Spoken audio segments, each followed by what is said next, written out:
we have Dr. Bleep back at it again. We had Dr. Bleep yesterday with SCP-2378, and now we have Dr. Bleep with SCP-2381.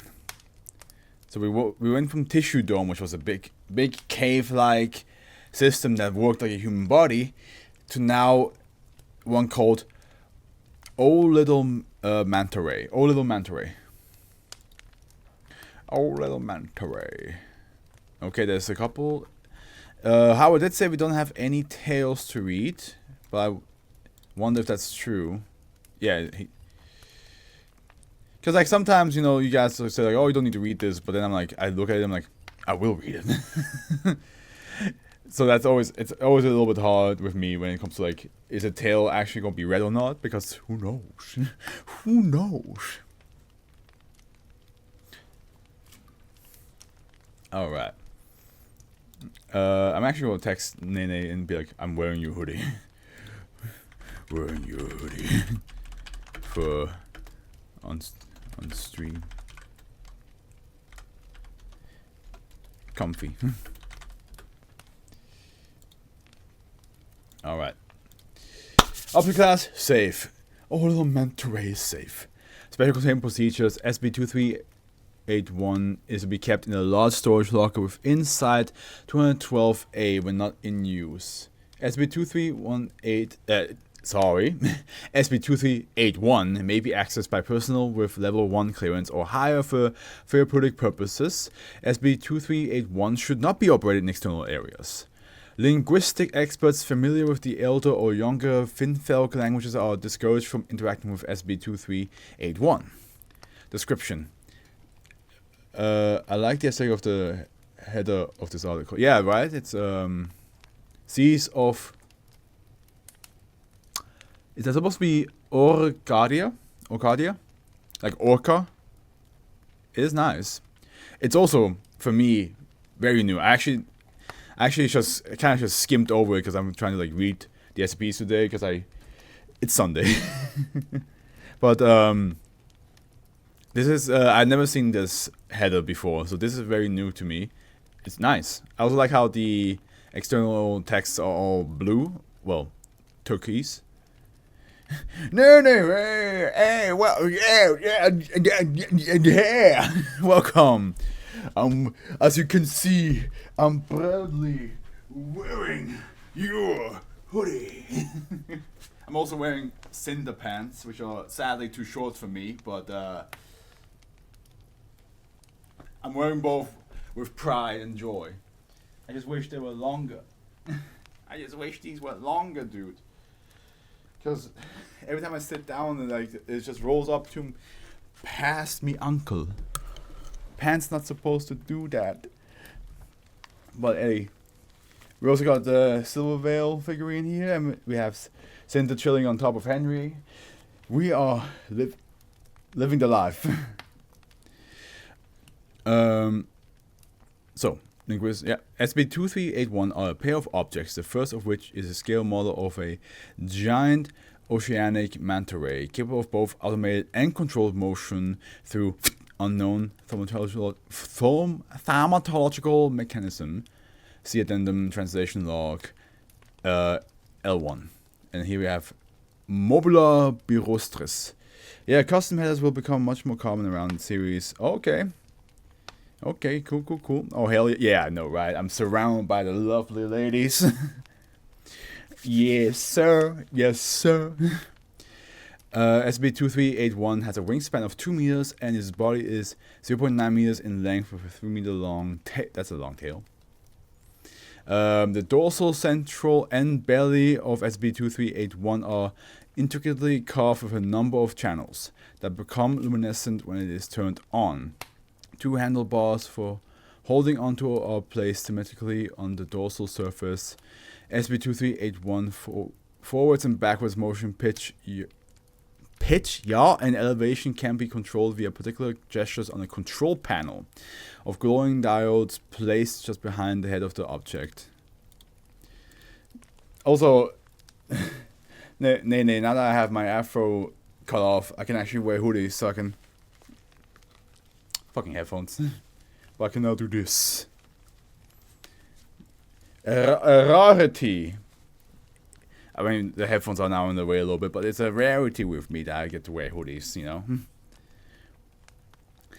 SCP-2381 is activated by placing one hand of a large circular imprint in the center of the control panel and placing one finger on the right most diode and circling it clockwise 3 times.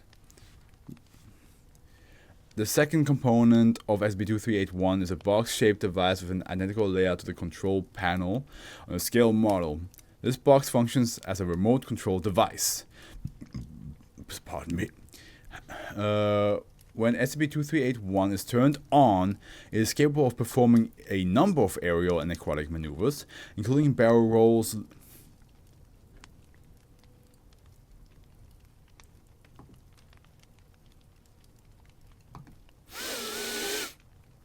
do a barrel roll. Yeah, Casabon, you and I were on the same page here. Yeah. Loops, hammerheads, etc. SCP-2381 engages in these behaviors automatically if its remote or manual controls have not been touched for a period of 60 seconds or more. At random intervals, the item will play as a series of varied chords in... Is that E major? This... I don't recognize these. This little like symbol next to the E. I guess it's E major. This auditory sequence contains a mild audio compulsion, inducing feelings of joy/happiness when it begins and longing, loss when it ends. Don't stop singing to me, little Manta Ray. Your music gives me joy. Discovery and linguistic markings. SCP-2381 was discovered in 1914 following an earthquake in Lefkada, Greece, by farmers sowing through the rubble of the town of Vasiliki. SCP-2381 was buried in a cliffside and was exposed during an earthquake-related rock slide. The farmers initially kept the items to themselves. Until they accidentally activated the device. Believing it to be an ancient Greek artifact, they reported it to a group of archaeologists visiting the town. An embedded Foundation agent filed a report on the object, at which point a recovery team was dispatched to retrieve both objects. SCP-2381 and a scroll found tied to the head of the Manta Ray was recovered. Linguistic markings. At the time of cataloging, the recovery team noted the presence of a number of linguistic carvings of unknown and untranslated language. See translation log L01 on the ventral surface of SCP-2381. Many of these carvings are identical to a rune-like script inked onto the unusually well-preserved scroll recovered with SCP-2381. The scroll was photographed, hand-copied, and etched multiple times before the original was lost in a fire caused by obscure infiltration during World War II. Until roughly 1920, the Foundation believed these marks to be a lost branch of the Mechanized language. However, recovery of further artifacts across northern, western, southern Europe and the Mediterranean indicate that these were not mechanized artifacts, as the Northern Orthodox branch of mechanism never reached beyond the Rhine River. Translation log L1. Okay, let's see here. Forward. On July 31st, 1985, Embedded Foundation archaeologists recovered a number of tablets from a Phoenician site in Tyre. Analysis of these tablets uncovered a wealth of direct translations from the unidentified runic script to Phoenician. I'm gonna check again if honestly nobody has like any.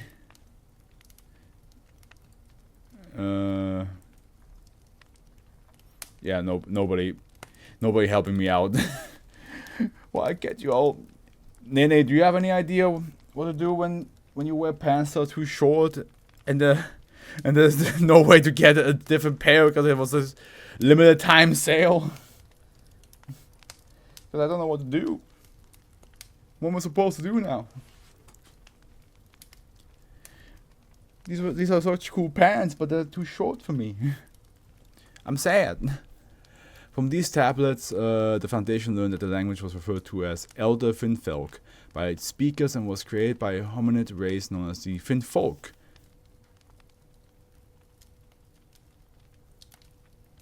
Didn't we have Finfolk as well yesterday with like with the whole like ocean full of clothing and furniture? Or am I just like Mandela affecting into my head something? More commonly known in the ancient world as the Sea Peoples. Subsequent analysis of cultural records from across the region. Okay, no, I could have sworn. It's the fucking washing machine one. It's the transporting washing machine. I just want to see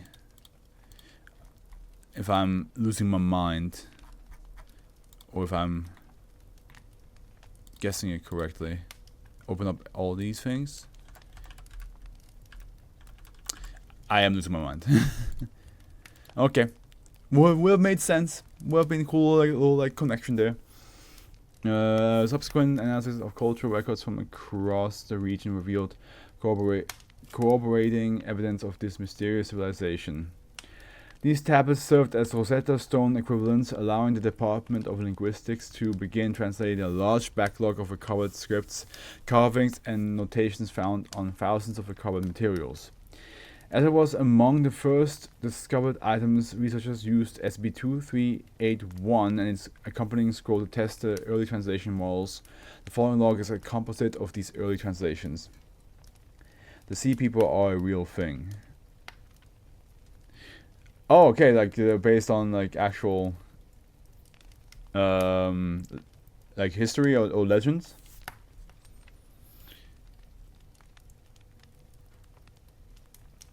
I don't know, I just thought like Finfolk, when I saw that, I just something like unlocked in my head and I was like, where did I hear this before?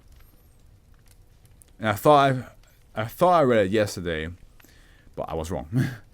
Translation of scroll found with SB2381. Translator note: the following poem logic doesn't appear to follow a strict meter, but the short stanzas seem to suggest the possibility of metered verse existing elsewhere. Hold on. I don't want to do this, but I said I have to pull this higher up because, like, yeah, it's not. I wish there was like a way to like stretch out pans that didn't destroy them, because that would be nice. Oh, tiny ones living so tiny and slow, with tiny little hearts. Oh, how they are so small. How I watched you grow. Oh, brave, singing, frothy, sensitive Altrun too. We loved you so. Translation here was unclear due to the water damage to the scroll. Runic combination for sensitive area. Sensitive are very close to runic combinations to frail, but it's possible frail was meant instead. As we held you in our arms, your song had so much glow. In summer you laughed the days away. In winter you spoke each other's lives' names. But poor tiny Altrun's gills, why did they turn so grey? We moved from our grotto in the inner streams to distant Finfelheim for Altrun to stay. Oh my god, it sounds very Nordic as well, like especially because Finfelheim sounds very like the Norse mythology, like the different regions, Muspelheim and all that stuff. What's the home called where the elves live in Norse? You know what I mean. But yeah, in the streams, an imprecise translation of a word that only had partial analog in Phoenician sources, believed to possibly be a synonym or dialect substitute for typical runes used for inland rivers. Also runes as well. Mediterranean Nordic people, yeah, that's so true. I guess yes. A major Finfolk population center in the Mediterranean built into and around the volcanic island of Thera. In that gentle summer, I made you both this great ray. All the smiles it brought to your faces as the Bangalore's lilies burned brightly in the bays. I leaned against your mother and hoped that the underskies would not take her away. The underskies. Translation is unclear, unlike in the pre-mythic poetic works where the meaning of the symbol is more ambiguous. The few contemporary poems from southern Finfolk traditions available appear in context to be referring less to a second sea or natural force and more a journey beneath a second mirrored or inverted sky. These references seem to have bled into Mediterranean cultures, such as the Iberians and Mycenaeans, who believed in a voyage or trip across Great River accompanied by a guide or element of divinity. Also, I promised Howard to do this. Hey Howard, how are you doing? How's your day been going? Did you survive your Monday well? We miss you, Howard. We miss you dearly. I hope you see this. So we prayed the Mither each night, and in the daylight you both played, with this lovely gifted ray clinging to those grip bars tightly so. In precise translation, the department suggested handlebars as an alternative, but unlike on bikes, the context indicates a different purpose. You gave him a lovely life name, Litvanger, truly a wonderful gift. It's such a strange little thing. And every night when I put him away, I added just a little more. Gave him a life song all his own to help you love and play. In precise translation, but a common motive in Finfolk poetry and advocacy, rhythmic or lyrical nature of word arrangements being associated with deeper thaumaturgy, especially creation. But poor tiny Altrun, there was nothing the mattresses could do, for Gil Rod has no cure. Bedridden with illness came all too soon. As I stand here against the waves, holding you in my hands, there was so much more to say, but the chance passed us by, like little eggs in the waves. So the sharks came out to play, and you, little throaty you, played dispirited and all alone. I wonder if it's possible. Did we do all that we could do? What more could we have done? But in that following spring, poor tiny Altrun sailed through the underskies, into the Mither's embrace. Passed away. Oh, how we all wept, for tiny Altrun had been so full of joy, despite how frail she seemed. But his song burned too bright, and took her from us too soon. Is that the reason why, when the little manta ray starts to sing, it makes you go like, oh, this is nice, because it's supposed to be like this like feeling of Altrun, but the moment the singing stops, it's like when Altrun passed away.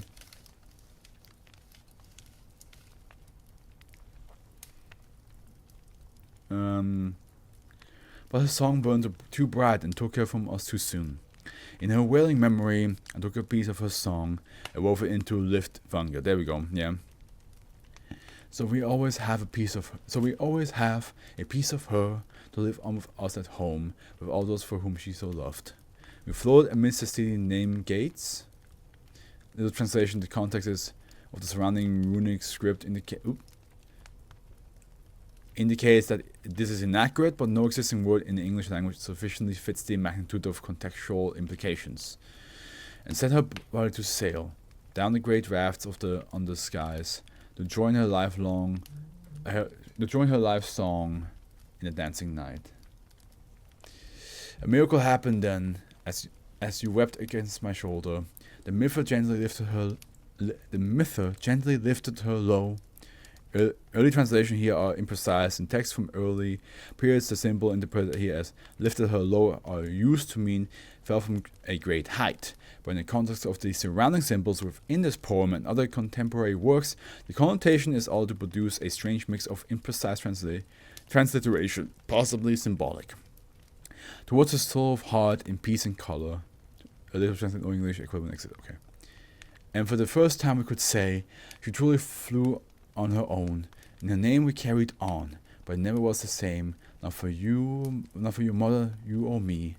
Oh, as you grew and grew, the playing danced so much less. I could see the sadness in your eyes, the absence in your heart, unfilled by the mythic sky. And there was nothing I could do, the skies denied me the fullness of singing grief. The war came so quickly through, and Finfelheim fell under siege. But then you were almost grown, but Liftvanger never left your side, and you grew in your power, you bloomed in your beauty and love. And Manchester, one day I was certain you'd be, but what if the day would never come? When the shields came down, we were all on our own. And in the evacuation of the canals, metal and fire came raining down. Oh, how we searched for you, and we found you all alone, still beneath the hateful sky, at the Mytha forsaking us so. Oh, tiny ones living so tiny and slow, with tiny little hearts, oh how they are so small, now they beat no more. The only sounds in the air are the starry waves washing against the land. Here I stand with you, held softly in my arms. Her voice is on the breeze, her touch against my scales, as I rock you against her waves. O Mytha, hear me please, deliver unto me your sight, your sound, your heart, for I will drown in your silence. The starry tide is coming, your mother kneels in its trough. Maybe I should join her too. The starry tide is coming, and fire burns on your horizons, but all I hear is nothing, as we down in your absence. Then the sky approaches, how can we hope to keep on going, without you both at home? Translation of markings on SCP-2381, right wing, brave little Frody, left wing, joyful and soft Altrun center, let the Mytha guide you where we could not. Postword. Upon translation of SCP-2381 markings, a low-level mimetic effect affected the translators handling the object. Both linguistic experts described observing adolescent humanoid figures covered in scales. They got the little like Superman feeling when Superman finds like something that's related to like their parents and something like a hologram pops up like these are your parents, Kal-El, and he's like, what? So I imagine that, but instead you see like Mediterranean fish people going like, it's like, yeah, we miss our daughter. Let us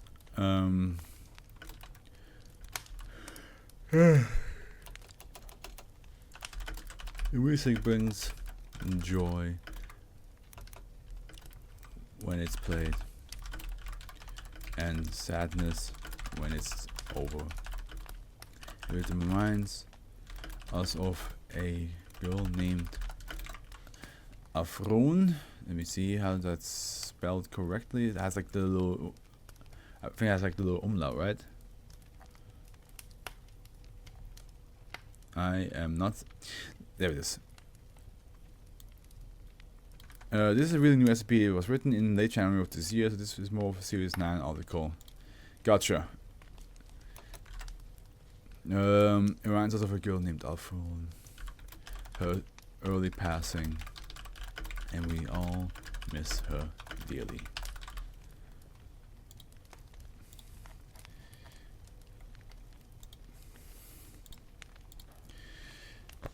Remind me to that I have to read which SCP is it, because the author asked me to. It is, yeah, SCP-821. I have to reread that this Thursday.